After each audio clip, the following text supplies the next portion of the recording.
La position de l'élève, c'est important.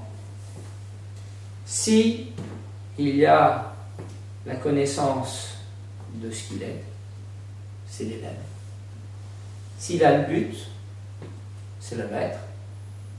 S'il a le chemin ou la manière, c'est l'enseignement. Mais il doit savoir où il se trouve.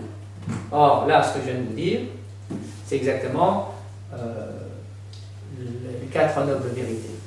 Il y a une origine, il y a une fin, il y a un chemin, et vous êtes dessus. Mais c'est aussi de la signalétique. Quand vous avez fait Paris-Bordeaux, vous devez savoir que vous partez de Paris, parce que si sur votre carte vous partez d'un autre endroit, il faut le mettre. Vous avez une destination, vous devez connaître la route, et vous devez savoir où vous êtes sur cette route. Donc, ce que le Bouddha a nommé les 4 nobles vérités, c'est rien d'autre que de la signalétique. Mais c'est aussi rien d'autre qu'un combat. Vous avez un état antérieur, désagréable pour les deux, donc on rentre dans le combat. Vous avez un résultat final, comment sortir, l'état plus paisible normalement, où chacun est satisfait, parce que sinon c'est un report de combat, une extériorisation du combat. On refile ça à plus tard aux enfants ou à d'autres. Il y a une manière de mener le combat, et il faut que je sache à quel moment du combat je suis. S'il me reste 3 minutes, 3 heures, 3 ans. Donc, c'est quelque chose de très généralisable. Mais la position est importante, mais pas la stagnation, pas la fixité. Voilà. Et nous avons tous nos combats extérieurs et intérieurs. C'est pour ça que c'est si riche, les arts martiaux.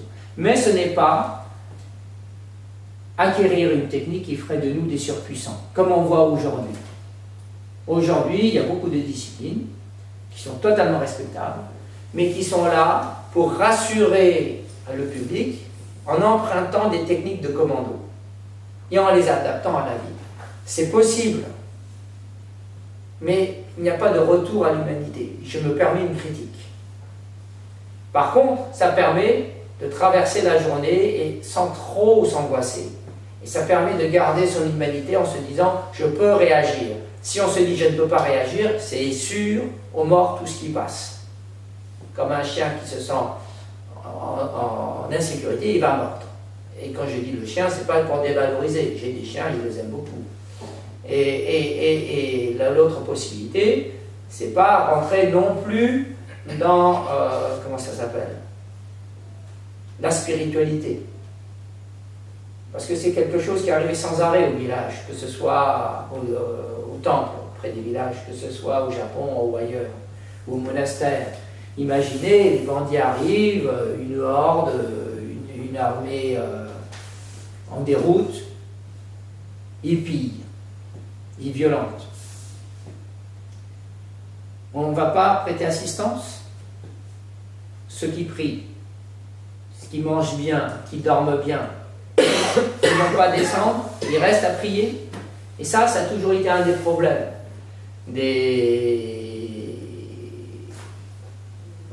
monastères, tout simplement, de ces lieux de retraite, c'est qu'ils ne crevaient pas la dalle, ils étaient costauds, et en Asie, ils avaient parfois les arts martiaux. Et donc, ils avaient quand même une obligation d'engagement. Sinon, il y a une inhumanité qui s'installe. Et bien sûr, la violence ne résout rien. Mais l'indifférence n'est pas acceptable. Ça fait partie des contradictions propres aux arts martiaux et que nous devons aborder, affronter en restant le plus humain possible. Voilà.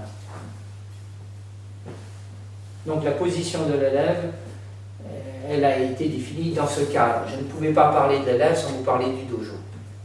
Je ne pouvais pas parler du dojo sans vous parler de cette histoire qui entoure l'entrée dans la violence et la sortie de la violence. Ou l'entrée dans l'obscurité et la sortie de l'obscurité. On peut dire les mots qu'on veut. Mais on ne peut pas rentrer sans désirer la sortie. C'est pour ça que les techniques de combat ne suffisent pas. Et la sortie par la spiritualité ne suffit pas. Parce qu'on est rattrapé, et, je veux dire, c'est pas possible. On ne peut pas être indifférent, et c'est un peu ce qui se passe dans, je crois, le nom de la rose. Le village est dans une misère crasse, et là-haut, il s'occupe de livres. C'est difficile d'accepter ça.